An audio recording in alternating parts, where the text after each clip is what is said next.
Can you see my screen now? Yeah, I can see your screen. Sure. So ServiceNow, ServiceNow is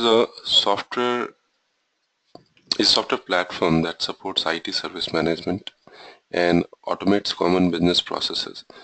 So as you know, this is a software as a service platform that you have. And it says it supports IT service management. So of course, so any activity that relates to IT service management, you can do that in ServiceNow. For example, if you have a change management process within your organization, or incident management process, or event management process, or problem management process, or any other processes within your organization like this. So if you have those processes in your organization, you can very well use the ServiceNow tool to automate those processes and to get your IT operations running on a day-to-day basis, right? When we talk about IT operations, it's after the product has been created and you go into the IT operation phase where you have to maintain that product, and if there are issues coming into those product, you have to get those issues resolved and keep the business as usual up and running all the time, right? So IT service management intends to do that. Now, when we talk about IT service management, we talk about ServiceNow, we should also keep in mind the concepts of ITIL. ITIL, which is Information Technology Infrastructure Library. So this whole ServiceNow product is based on ITIL, framework. So what it means is, within ITIL, the concepts that you have, those concepts have been inherited by ServiceNow and then used within it, right? For example, within ITIL, you have different phases like service strategy, design, testing and transition, and then the operations, and then you have continuous service improvement. So conceptually, the principle-wise, ServiceNow takes these principles, inherits it, and uses it within itself, right? We will see. Okay. We'll come to see and find out how we can relate those things in ServiceNow. And there are different phases, uh, I'll quickly show you a diagram.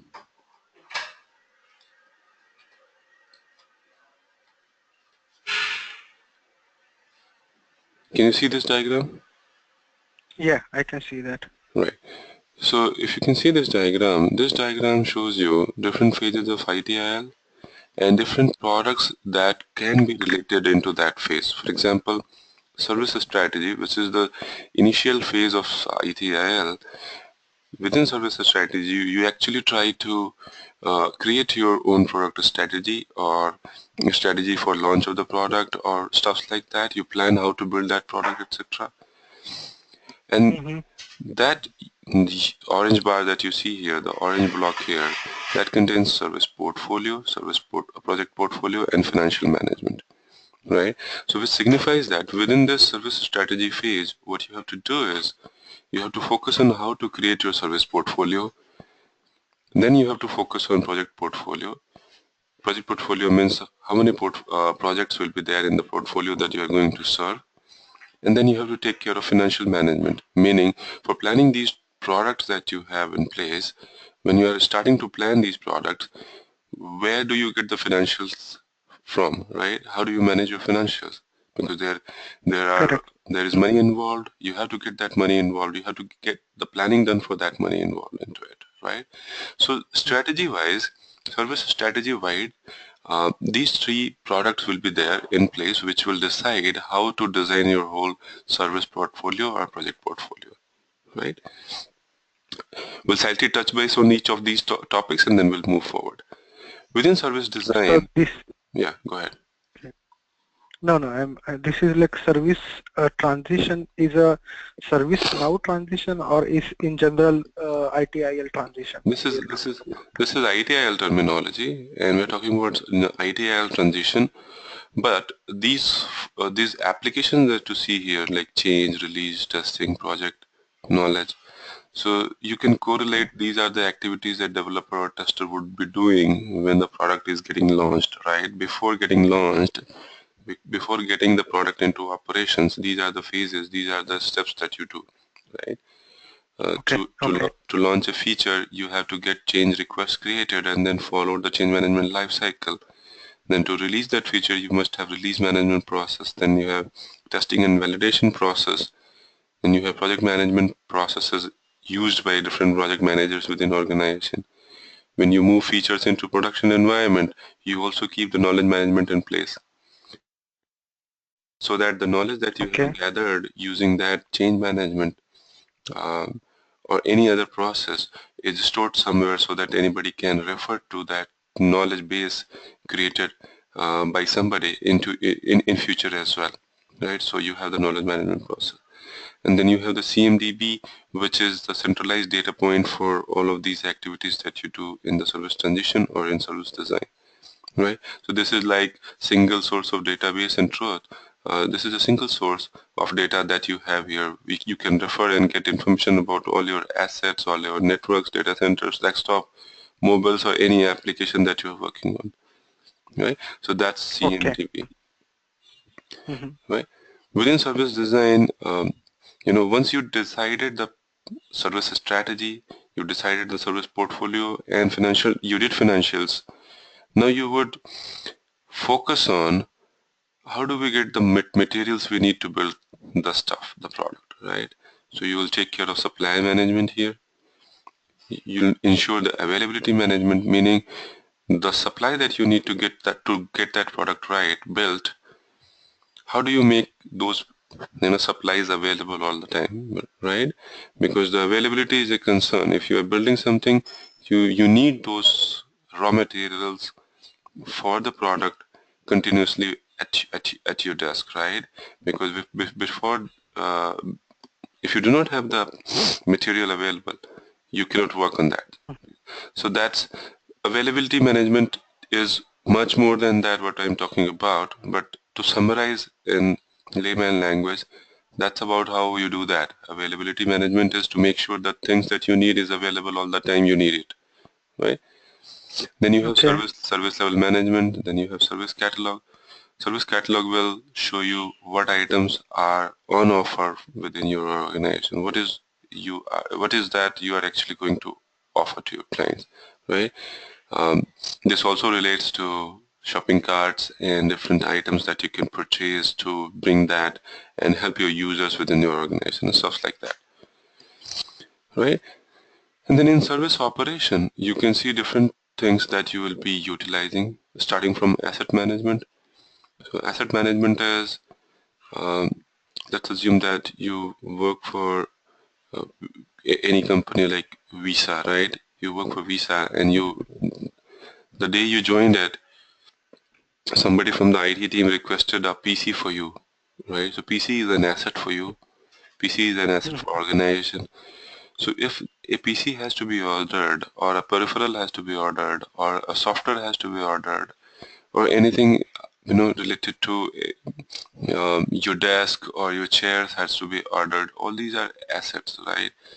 So It's these, so it's tracked and audited both in the asset right, management. right. So to procure those assets, to bring that asset within the working floor on the floor, you have to use this asset management process. And there is a workflow attached to the asset management as well, which governs what is the life cycle of asset and how the life cycle of asset will be managed, right? Meaning how it is procured, how it is brought on board, what is the tenure of this asset after which it will be expired or decommissioned, stuff like that. So that is taken care by the asset management process. Okay. All right. Then you have request management, you have event management, incident problem field, and then finally reporting and dashboard, right?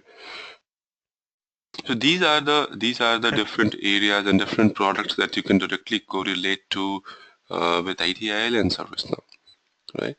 And then that those bring together in the service now, like Right, they have. right. Okay. Within ServiceNow, you will have these products that you can utilize. Even asset management also is in the ServiceNow? Right, asset management also in ServiceNow. Okay. Right. So that's why ServiceNow is a software platform that supports IT service management and automates common business processes. Right. So Fred Luddy, who was a co-founder of ServiceNow, in his speech, he told that when he founded ServiceNow, he had a vision to bring a product into the market that will actually take care of common business process automation, right? So he was very much focused on bringing the common business processes to a level where everything is automated and the time that is devoted to do those activities is reduced greatly. So for that, the whole ServiceNow product is focused on keeping everything automated. Right? Now, automating business processes, for example, in less mature organizations, if you have to do some small activities, for example, let's say if I have to change the DNS or IP address for any host for my servers, be it development server or a production server. So for less mature organization, there could be a linear process. You have to request from department 1 to department 2 to department 3, and then it has to go to several approvals from managers from department 1 to department 2, department 3, which takes a lot of time, right? So as against to this concept, there could be another concept where you have things automated, and when you have to get the DNS change or the IP address for the host changed, why not automate it so that the necessary approvals are either automatically done or is sharply reduced by reducing the number of approvals required for this type of request, right?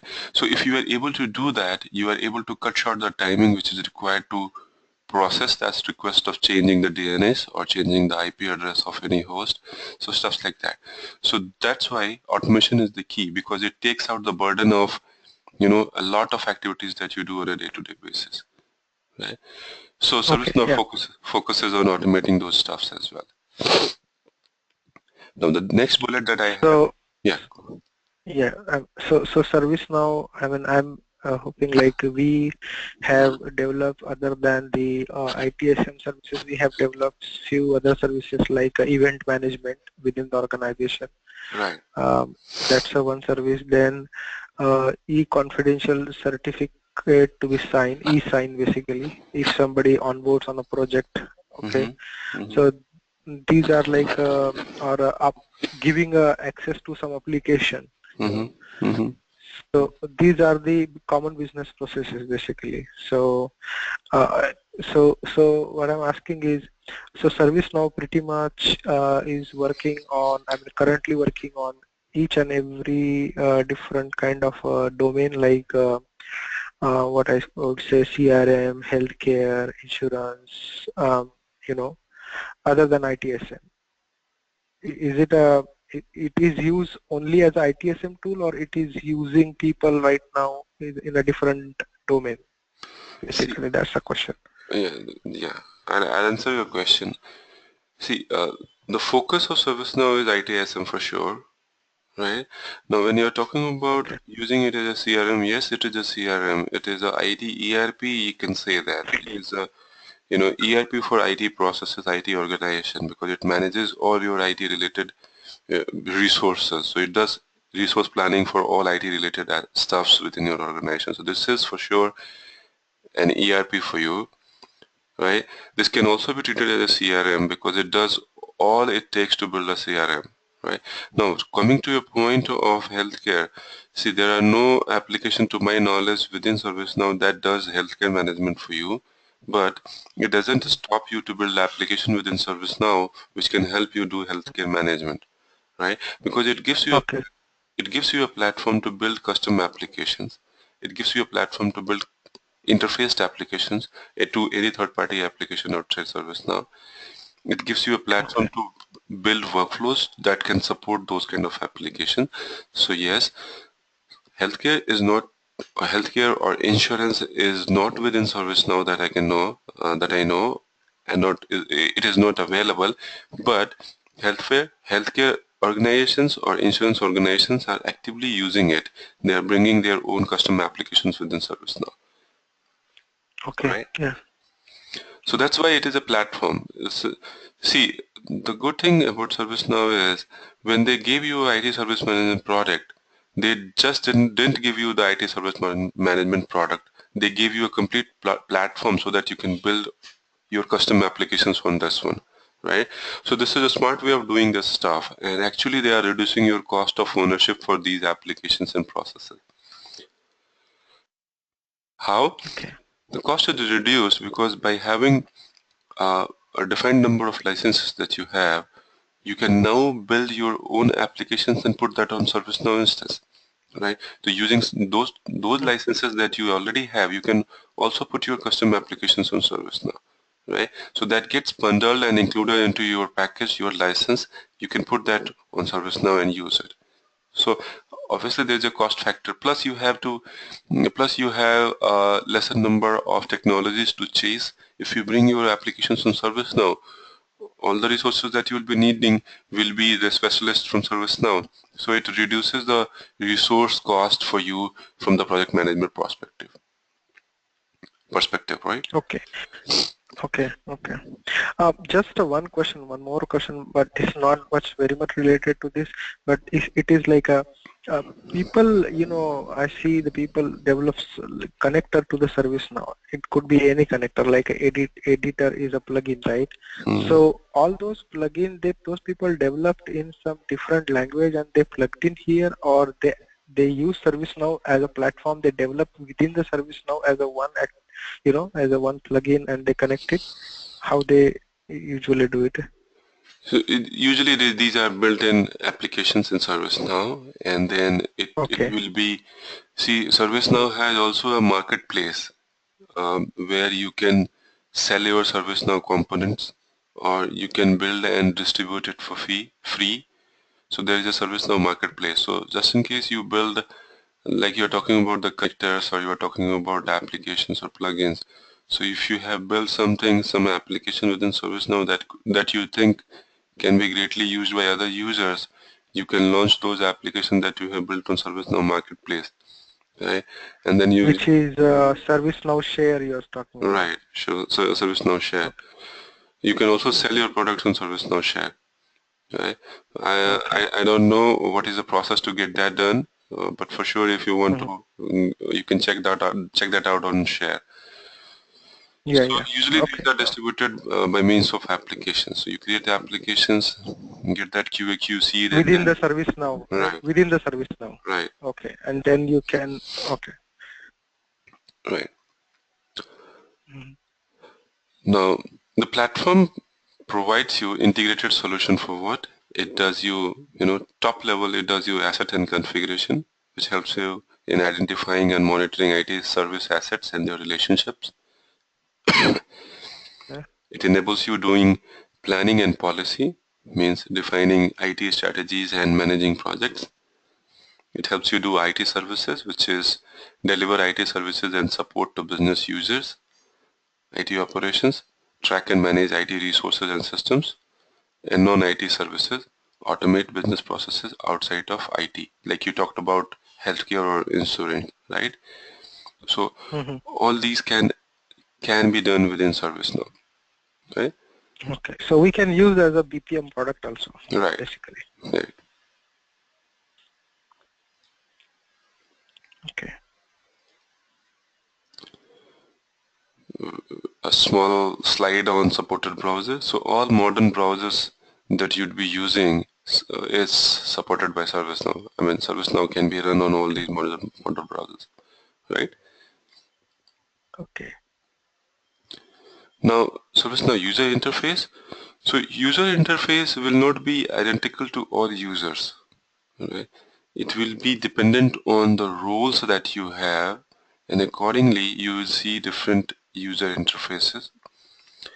Top level components on ServiceNow user interface will be same for all users, but then The application areas or the home pages or the different pages that you see on the screen will be different to users having different roles.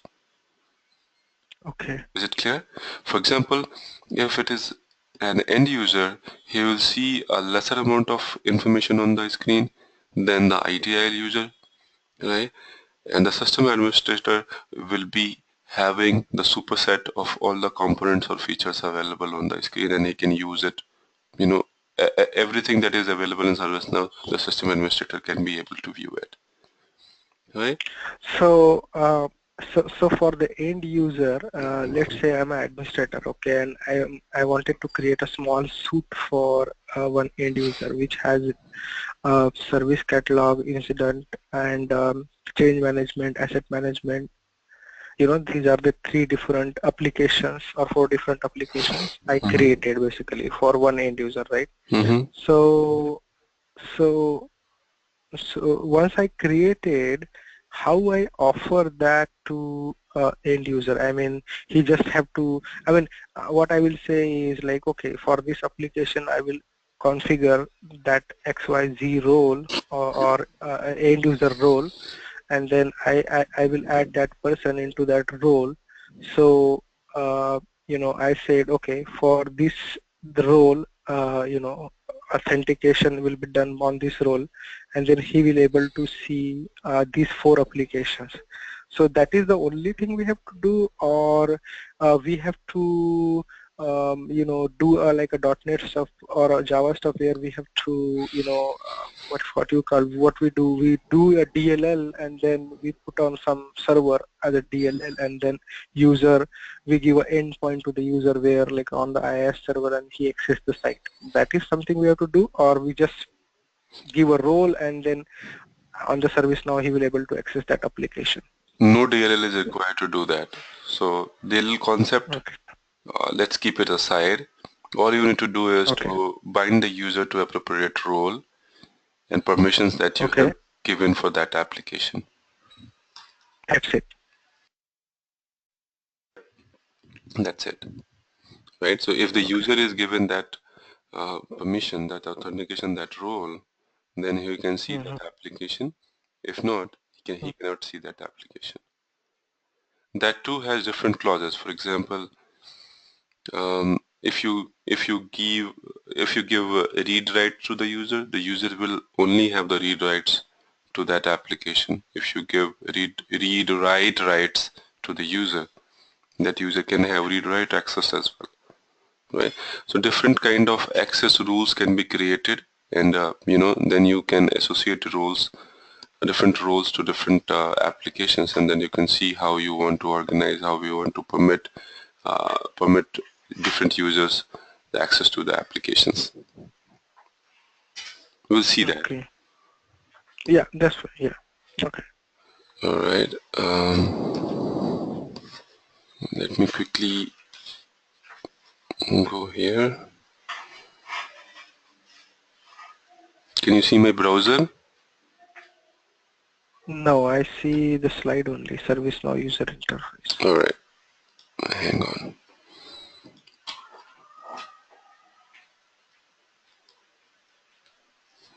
Can you see it now? Yeah.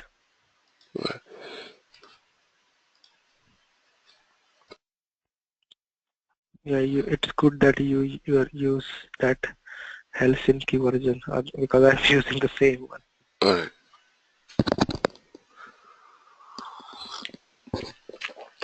So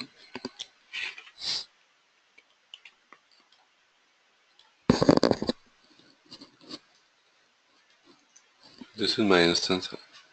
You have your own instance, right? ServiceNow developer Right. instance. Okay. Yes. Okay. Now I'm going to log in onto my instance by a user which has end user credentials. I named it just user. Just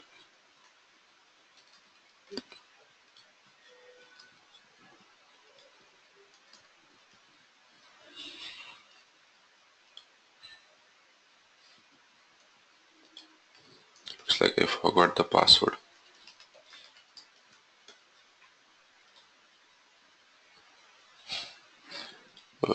If you wanted to use mine instance, that's fine. So, okay, you got No, it. I forgot the password for that user. So I'll quickly change it.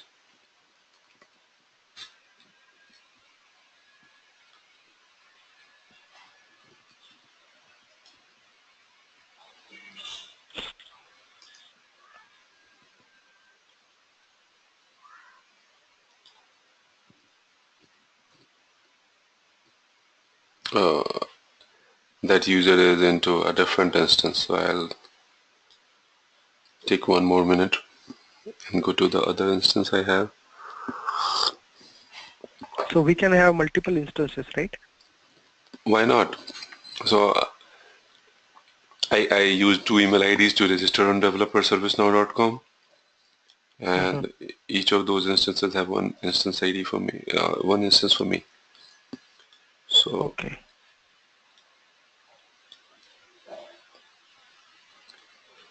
so by the time it opens up, let's see the developer administrator view for instance, okay, and understand the UI a little bit. And in the meantime, it will open up. All right. So see, I just logged into the ServiceNow instance using system administrator credentials. Okay. Okay. When I Okay. log Okay. into the system administrator credential, I see the Mm-hmm. superset of all the items available within ServiceNow. Okay. And this UI that we see can be broadly seen into four areas. The front area, the top area that you have here is the banner area, which contains your company Okay. URL, description or Mm-hmm. tagline to your companies, this welcome message, the user information, these two buttons that we have here, the logout Mm-hmm. button, this live feed button, and this settings button. This one is live Okay. feed, right? Oh, this one is it's probably live feed. Okay. And then so this is the banner area. This whole area to the left pane that you see is what we call as application navigator, because Okay. in this left pane what all you see is the list of applications, right? So these are all applications. So the application is nothing but a combination of modules that it has. So this is the top level. The self-service that you see is an application. When you expand it, the different links that you see is modules, right? So application is a combination Okay. of modules. Different And what is mean by module? modules are, again, these are related to forms or UI components and pages that will hold the components that you build for any application. For example, if I go to incident module, it will open up a form for me that contains the list of records within the incident table, which is related to me, right? Now, if I open up this one, so this incident module actually opened up the incident form for you, right? Which will show you all the information that is related to the incident application, and will show you all the components that is used for designing the incident form, right? So this way, application contains a group of modules, and modules are actually related to the list of records or related to the different UI that we have created for the application. Okay. For example, the change So process. can you show me, yeah, can you show me one model which has a list of UI? I mean, we just see the list of records, right? Mm-hmm. Incident table, right? Mm-hmm. So any module which has a list of UI. Okay, so service catalog, you mean? Okay. Right? There are different modules. Service catalog is one. If I click on change password, it takes you to this page. Okay, so basically module means a one functionality or as a cup. Exactly. What should I say? Exactly. It's a Okay. functionality, but when it is a module, it can have more than one functionality on it as well. For example, if I open the service catalog, you can see different categories coming in, right? And Mm-hmm. each of these categories have different functionality. Although the top level functionality for these service catalog items is to order something, right? But you know, you can order hardware, you can order software, you can order mobiles, you can do some request for departmental services, office, or you can get some other help as well. Right, right, right.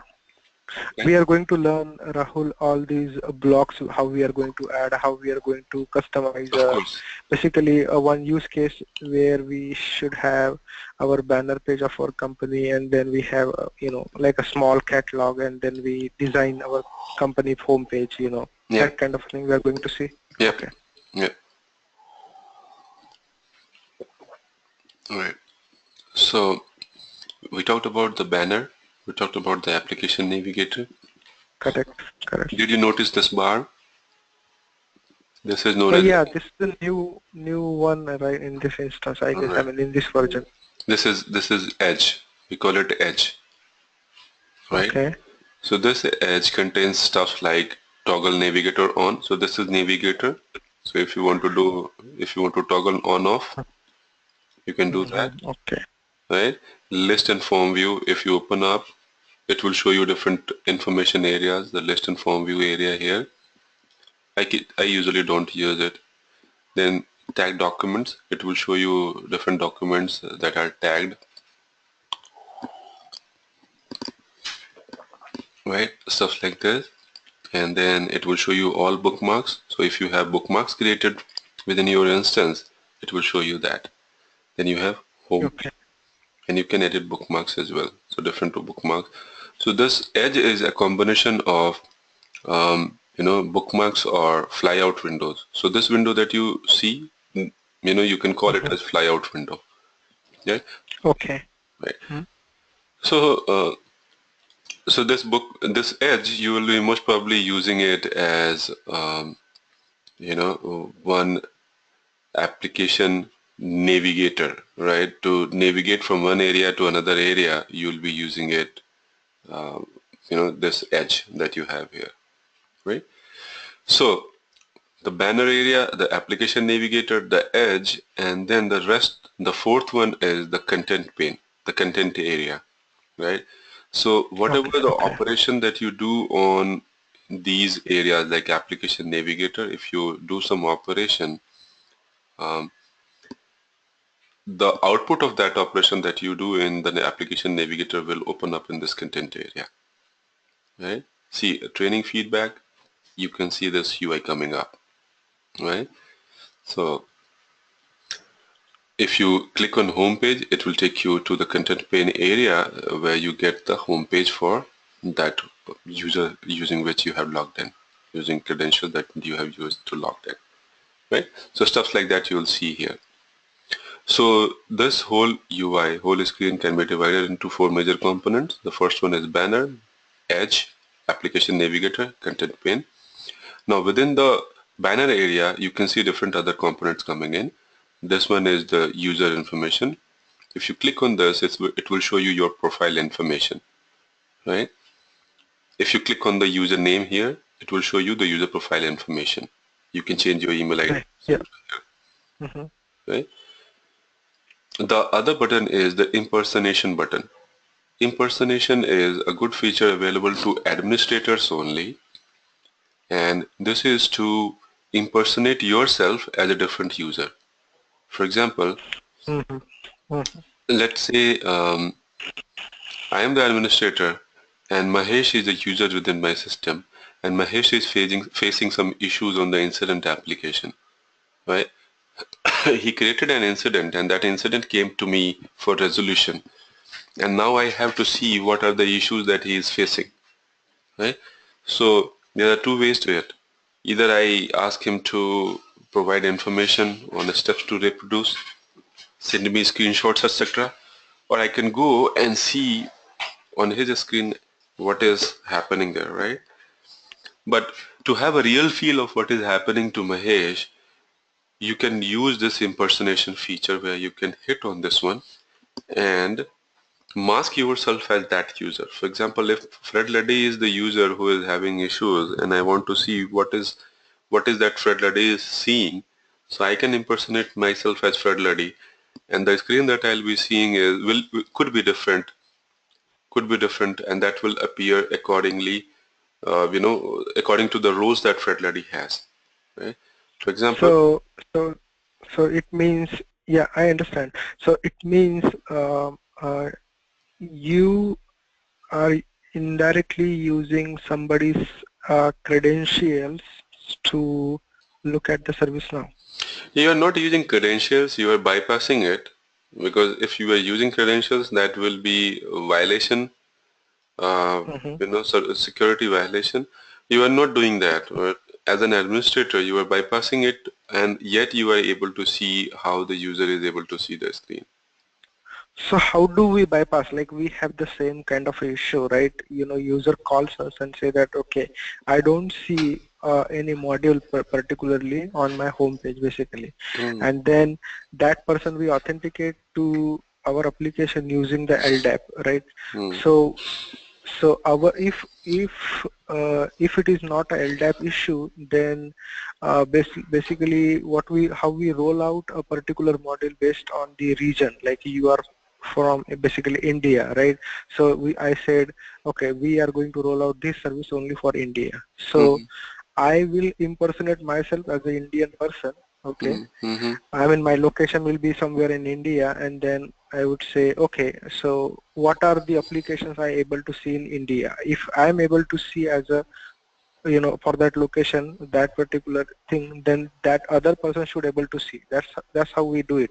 right. But if there is an issue with his LDAP, like when he tried to log in, you know, and then for some reason his Active Directory setup is not correct, then he will not able to see anything, right? Mm-hmm, So in that case, it is not possible for me to impersonate that particular user because mm-hmm, I cannot use his credential, right. right? So how you are going to do here? That's my question. See, if you have noticed, I'm actually not using credentials at all, right? Mm, So it's just mm, the mm. so it's just the ServiceNow user record that I'm utilizing. I'm populating the list of users available here. I chose one. I got you. I got you. I got you. Okay. So we are impersonating. Everything is in the database here. Right, So we are actually impersonating the role, if right, not user. right. Okay. So I'm not So actually he going into LLAP and getting user credentials to do that. I'm just looking forward to the user tables in ServiceNow, getting any of the okay. user that is available here, and then impersonating Mhm. myself as that user. No, Right. So yeah, indirectly what we are doing is, see, in service now we said we are not giving a access, or we are not customizing our application as per the user. We are customizing as per the role, right? right, right. Right. So then it means we have couple of people in that role. So when we say we are impersonating that user, means we are actually impersonating that kind of a role, that type of role. I'm sorry. Not exactly. So You are still doing, at the lowest level of the role. You are still, uh, if you are using Fred Leddy as the mm, user, you are actually not impersonating all the roles that Fred Leddy has, right? You are still okay, doing just the user impersonation. That's why it is user impersonation. You are still doing the user impersonation. You'll only see that Fred Luddy is able to see. It doesn't matter if it doesn't actually mean that if Fred Luddy has admin or let's say report admin role, so you mm, will be able to see anybody's screen who has a report admin role. It's not like that. You are still seeing just Fred Leddy's user interface and nobody else's. You are, you know, so that report access is a part of that her interface basically. right, So then, once you impersonate her, then you will see everything what see it, right? right. Everything Fred will be able to see, I'll be able to see as well. Okay, yeah, okay, Okay. okay. I mean, it will clear when we go in the detail. Okay, that's fine. Okay. I'll show you here. See, I'm going to use just user. Okay, This is probably end user role that this user has. when I do just user, see the list of application this user has. Mm-hmm. Service. And it has a different content pane also. So this is basically a different UI.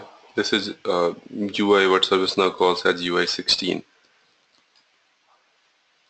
Oh yeah, what is this UI 15 on UI 16? It's like just a color theme is changed. Not just color, few changes here and there. It's basically a different CSS you have for sure, different CSS. Then something, if you have noticed, see the banner area here and see the banner area Mm-hmm. here. Right, the banner area has changed. The user that you see here, the impersonating system administrator, you do not have that information here. You have that coming in on this side of the screen, right? So basically, with changing time, they have made this UI more structured and easy to use. For example, all user-related functions that you saw here is coming here on a clubbed into one group here that you can see. Settings etc. has come here. So all those information come here on this UI 16. So the latest one is UI 16. It has a different CSS. Mostly the information will be same. The banner is not here.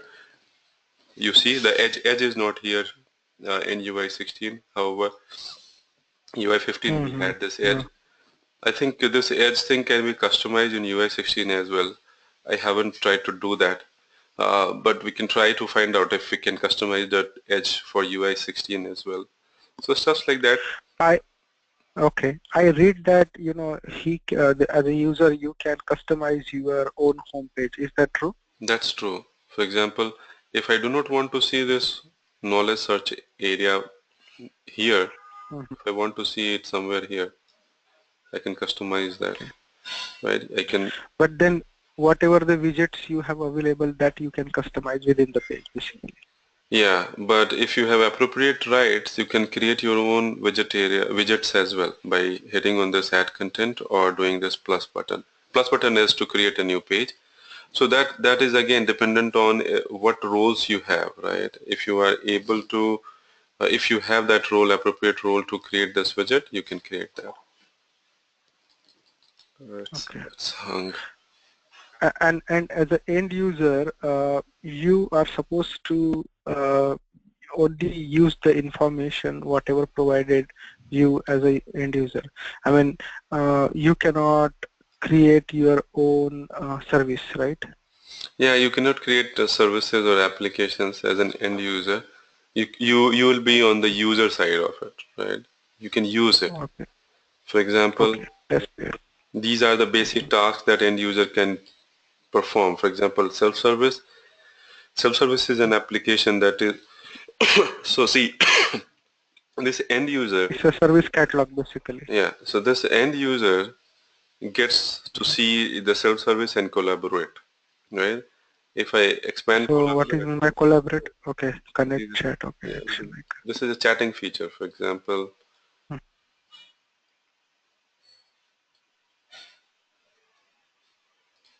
So I think we need to this thing. For example, if just user wants to talk to Fred Luddy, so he can go ahead and use this as Fred Luddy, or let's say if I want to add one more user, mm, where is that? Plus, add user, system, administrator, Fred Luddy, Glenn. So this is a group chat initiation that I have done, right? So just in case I did this, so this is a group chat I initiated, right? This Hmm. group for chat has been created, and if I go Okay. back as system administrator, I'll see this chat information coming in there.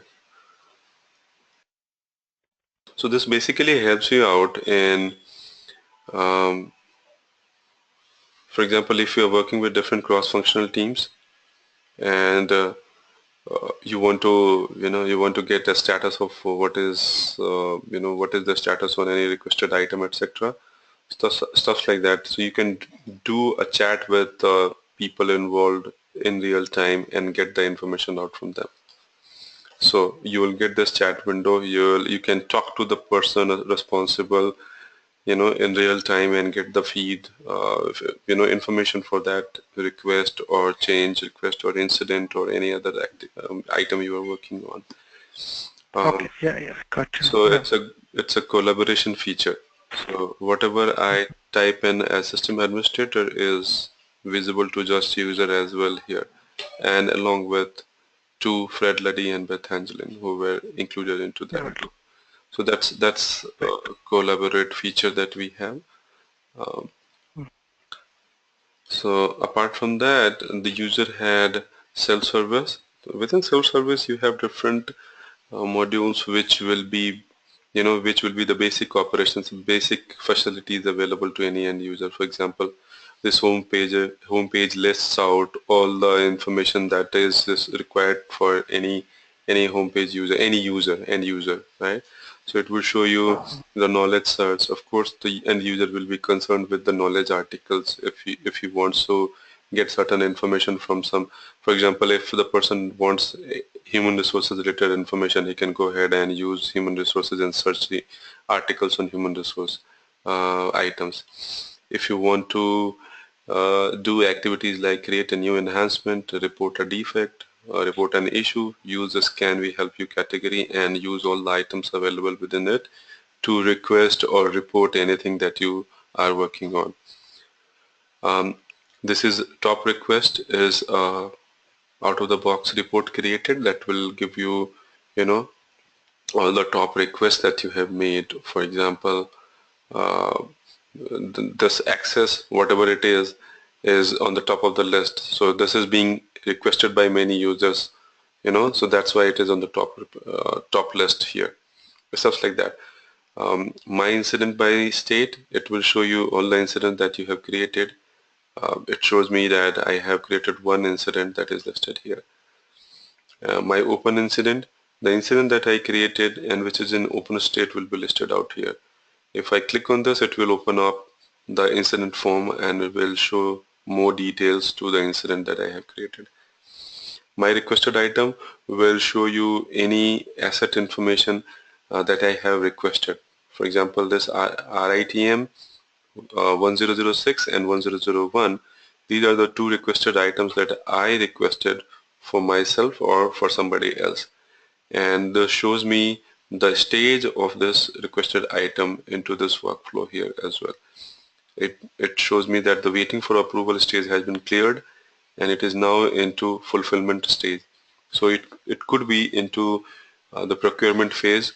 If you want to get more details, you can click on it and open up and see what stage it is into and whom it has been assigned to, who is working on this, stuff like that if you want to get information about it. Then Okay. there are other stages to this request item like configuration, delivery, completed, right? So once delivery is done, the product comes to you, and then the person who was working on this fulfillment will mark this request completed. So this dashboard, this home page for the end user contains this information as well that shows how many requested items are there and what is the state of the requested items. If there are So what is a typical sorry, what is a typical life cycle of any requested item? Like in my application, we submit it, and then it goes for approval, then it goes for again business approval, and then while giving approval, we create a task and send an email and to approve that particular request, and then finally it creates an incident ticket for a concerned team, which is a procurement team. hmm, That is the same kind of flow exactly, here. yeah, same kind of flow. Uh, I'll talk about it. So you request an item from service catalog. Let's say if you go to service catalog here, and you request a hardware item.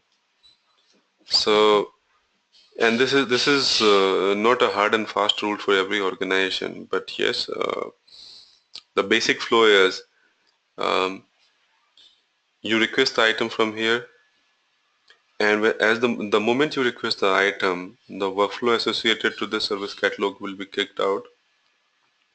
It will go for approval to the manager. If there is a certain, so different organization can have different approval workflow. For example, some organization can say that there is no approval required for any item requested that has price value less than $500, right? If it is more than Okay. $500, then it has to be approved by the manager, or if it is more than $1,000 or $2,000, then it has to be approved by director or VP, etc. Right?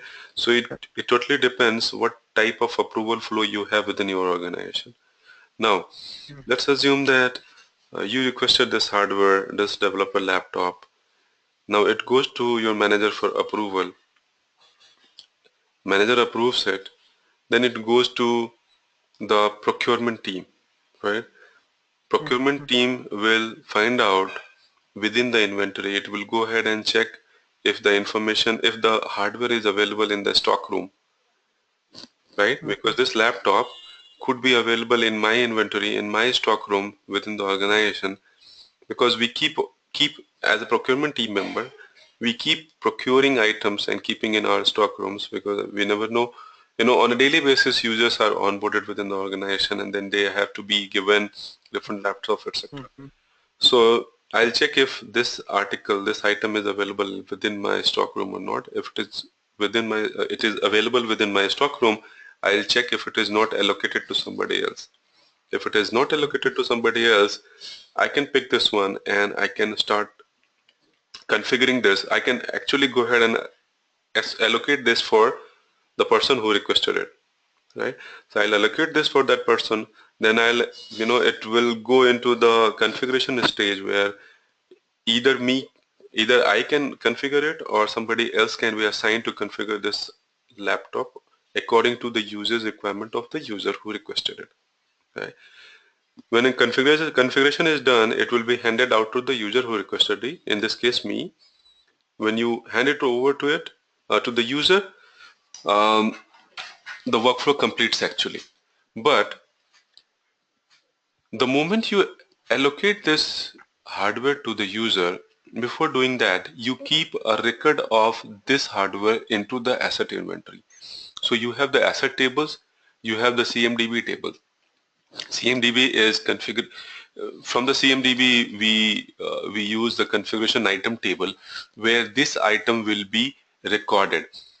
So this item from the stock room will go into the asset table within the ServiceNow, which will which will initiate the workflow for this asset.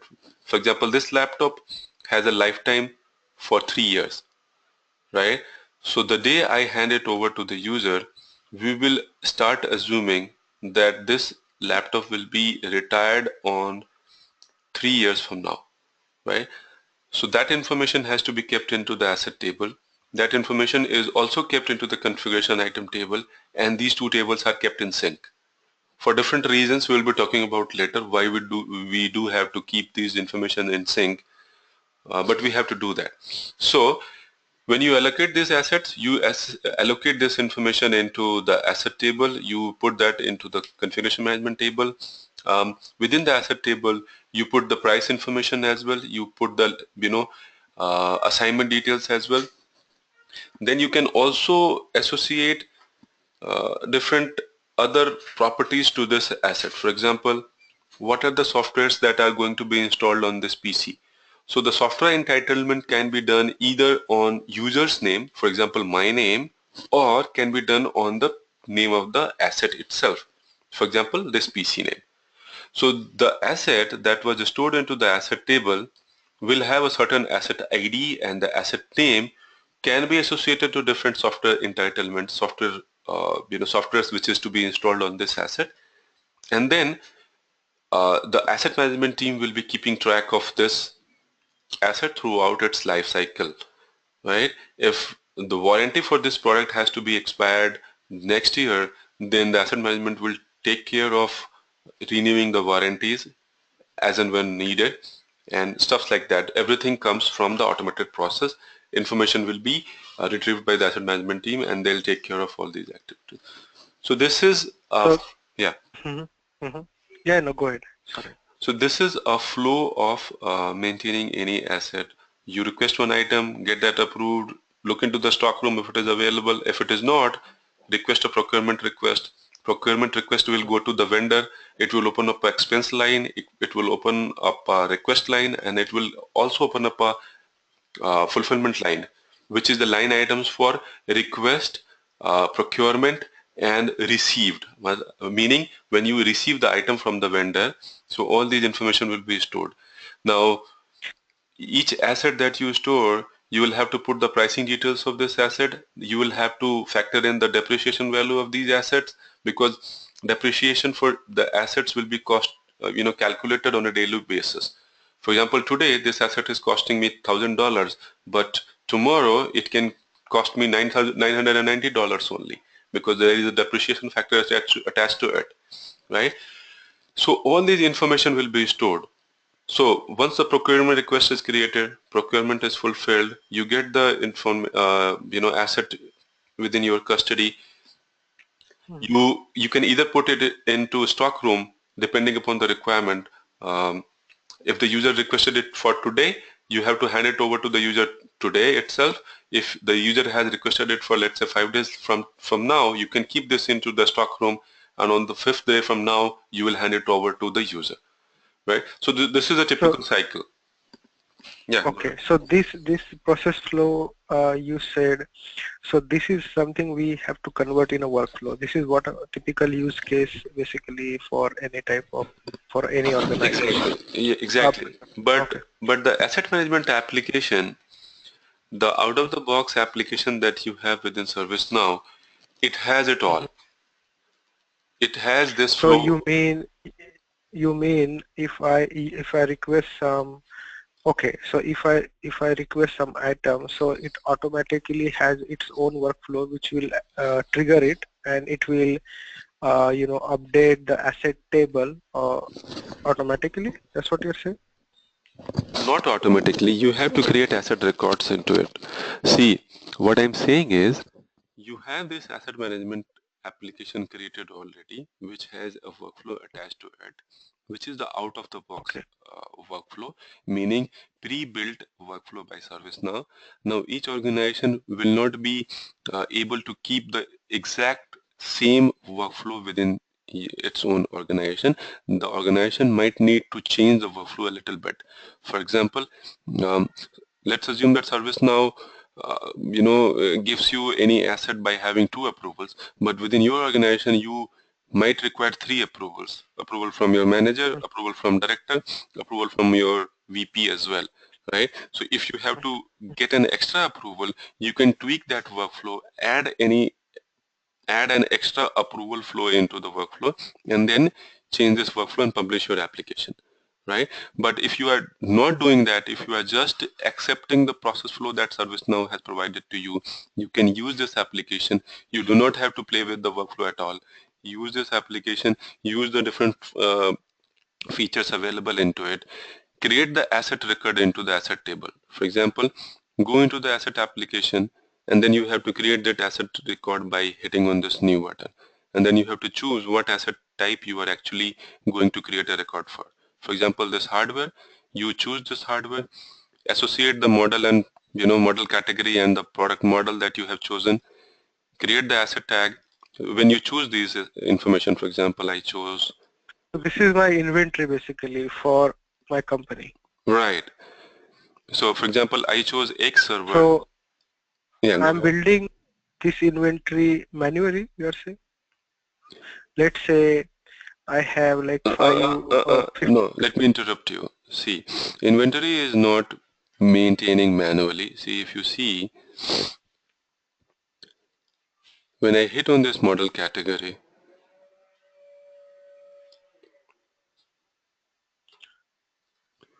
when I click on this model category, it shows me all the models that were identified. So there is another application which is known as product model application that will identify all the products that you have and all the model categories that you create. There you create the individual line items for those models and products, right? You identify what products you are going to have within your organization. So that is within the product management product model application.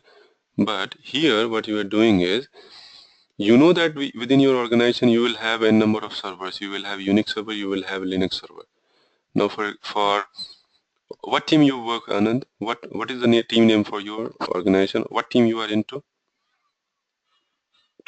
I'm in the application engineering, Right. basically, in So the so for example, let's take a case where application engineering team requested a dev server for itself, which is a Linux server. You requested that I need a Linux server, right? And I need this is the configuration. I need Ubuntu 16.04 on this Linux machine, right? And this is what I need. Give me this server. I need to work on this server. Now, the list of servers I have into the server tables, right? Now, when I am going to give you this Linux server, I have to create a unique identity for that server, right? So this form that you have is to create that unique identity for that server, right? I am going to identify the server that you have. For example, instead of Unix, I have this Linux server, X server, and then okay. So basically, asset table you are saying is you are creating the inventory of the devices you actually procure to the team. yes, I'm actually giving a life cycle to this product. I am creating a unique item. So every item, for example, this laptop that I am using, it has a unique asset ID. This can be identified. Asset ID, Yeah, right? Correct. So if you get some laptop from your infrastructure team, they put some sticker on it, right? right, Some right, barcode. right. So that sticker, the process by using which they generate that sticker will be done by using this screen. Asset, okay, For okay, example, all I right. do this So asset tag, and this asset tag I am going to print as the sticker, and I am going to stick it onto the laptop or the server. And okay, so asset inventory and asset management is different. So right, here we are actually managing who's owning what, basically, and um, when it is going to expire and all that, right? it's slightly more than that as well. So who is owning what goes into the entitlement, but then Okay. this asset management gives you a single point, a single interface where you can see. Of course, you get the assigned to version of information here, Okay. whom this asset is going to be assigned to.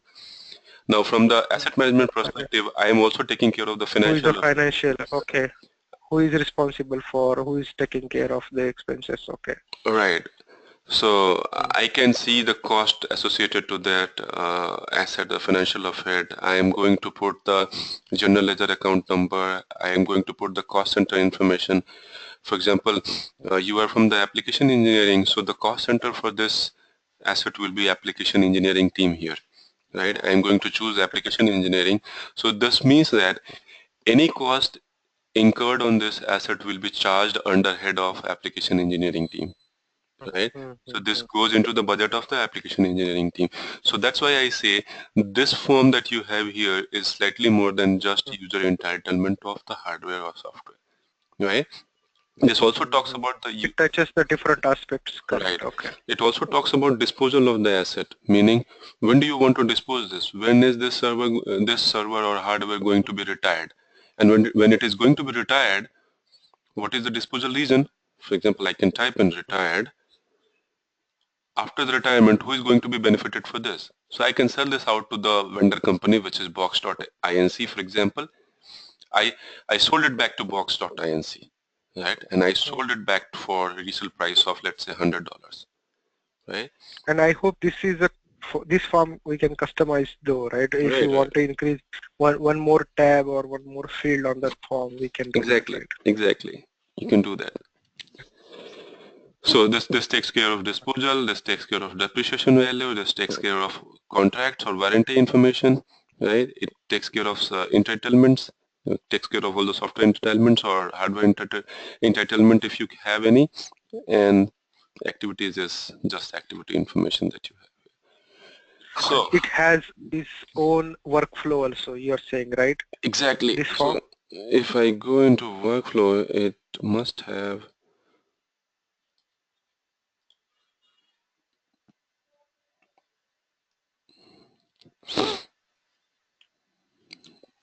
So what does that workflow will do in this form? Let's say, you allocated one laptop to me and you put all your information that, okay, it is assigned to me, my financial, Simple example. expense, Simple uh-huh. example. Look onto this form. Look onto the state field. State field says in use. What if it is in stock? What if, so if it is in stock, you have to get this, you have to check what stock room is it into, right? If it is not in stock, if it is on order, so you will actually go and find out um, whom this order was placed to. For example, the vendor information, so there is a vendor flow for it, right? If it is retired, whom it was assigned to.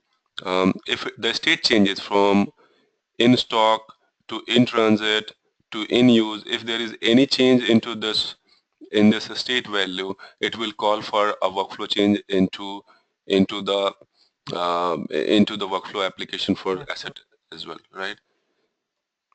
Okay. We'll have to see what workflow it is associated to. We'll have to find out the workflow name. That's fine. I mean, we are actually Right. move ahead, from our initial discussion. Right. Okay. So this is how Mm, you request items, and then you go for approvals, procurement, and you get that item to start working on it. So okay. all right. So we talked about impersonation. Let's go back to this button, which is elevate privileges. So you will be using it certain number of times. So this is when you hit on this padlock button, it will actually Mhm. open up this window, and where you can check this out, and you actually elevate your uh, role from just administrator to security administrator. From the security perspective, this high security setting is kept off by default, but when you check this on for the active session, you can elevate your privileges, and this gives you some certain session specific privileges to you. For example, some of the features will be made available to you that you can use. Yeah, actually, I use that for I remember, for import sets, I think we need that privilege, basically. We have to elevate to the security admin. For import set, I'm not sure. No, sorry, access control limits. Yeah, it could be one basic. All right, yeah, it could be. Anyway, so that was security elevation. Have you noticed this search bar? This is very, Um, this is a global search. yeah, this is global search. We Very, just very powerful global search that you can use to search anything. For example, if I want to search a text within ServiceNow system within my instance which contains my name, so I can hit on this one. It will show different areas where my name comes in. And see, my name comes in 3 incidents, so it will show me 3 incidents here. My name comes in users, so it will show me all the users where my name is, appearing. And if there are other areas where my name comes in, it will show me. So it's within different ServiceNow components. It will search on all the ServiceNow components where my name is appearing, and it will show that to me. So it's global. so it search object, right, basically, and then related object to that Exactly. object. Exactly. Right. Mm. All right.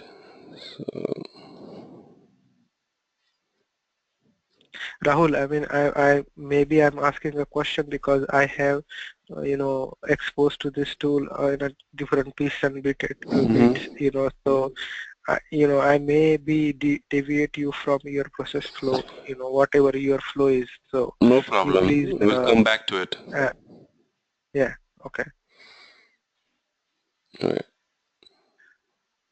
It's good that we are having discussion. It's also possible that I may not be able to answer your question momentarily, but we'll find that out. No, that's absolutely fine. I mean, we can, as long as we find it out, that's Right. So can you see? we have to do, I guess, yeah, we have to do some basic configuration, or we are good with that. I mean, or you are going to cover it afterwards. Yeah, we'll Like, be doing several configurations we need to do as part of the admin aspect. okay, We have to do that. okay, We might not be able to do that today. Um, yeah, that's fine. That's fine. Yeah. so, all right. Can you see this screen? This image? Uh, Image, which image? I'm able to see your dev instance, dev 23403. Okay.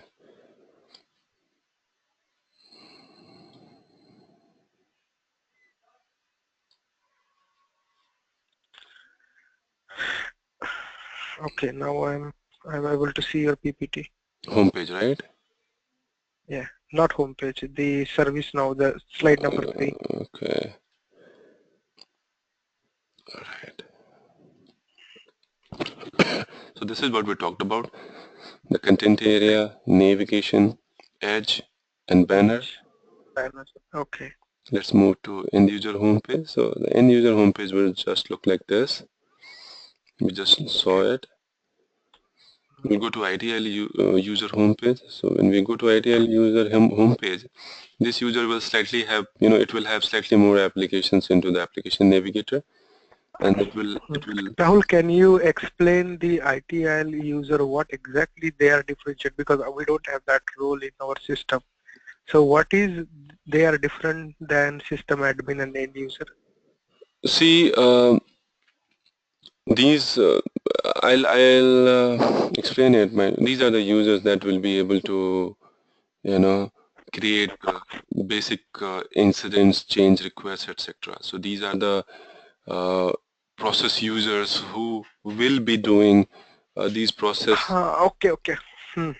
right? So they are the people who are the part of change management team, Right, right? right. These are part of the change management team, um, and the default page for the ITIL user will look like this, right? Where you have different reports coming in for the ITIL user. Let me see if I can show you the ITIL home screen. So I'm going to impersonate myself as one ITIL user. Because change ticket I can also create, incident ticket I can also create. So what basic, what's different they made actually as ITIL? Hmm. See,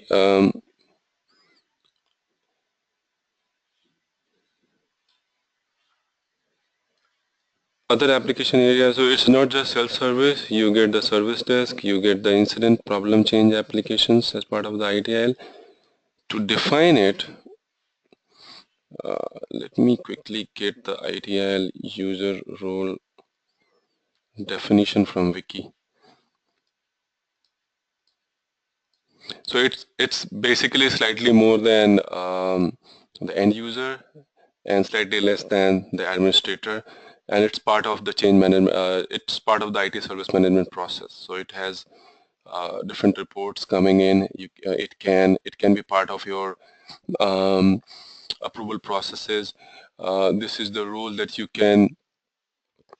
Um, this is the role that is required for different processes within ServiceNow. So let me find out a good Okay. statement to define it. So it says ITIL roles are employed in order to define responsibilities. In particular, they are used to assign process owners to the various ITIL processes and to illustrate responsibilities for single activities within detailed process description. Right. So it's more of a process user, right? It doesn't have the admin capabilities. It has more capabilities than the end user. So it's part Mm-hmm. of the process applications that you have within ServiceNow, right? Basically, you know what I understand now. Basically, they can able once you submit the change order, end user might not have ability to change the date of implementation date of the change order, right? Right. But then as a ITIL user, you can go ahead and you change the date, right? Yep. That's one example I can see, Yep. right? Yep. Yep. That's one example. All right. Let's Yeah. go back.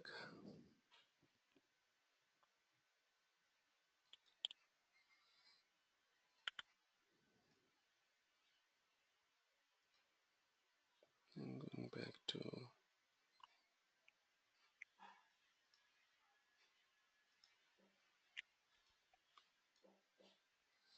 this is ITIL user. This is system administrator homepage.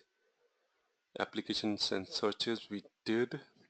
We looked into the Right. application navigator and we saw the search, but there is more to it. So I'll go back and show you more into application and searches.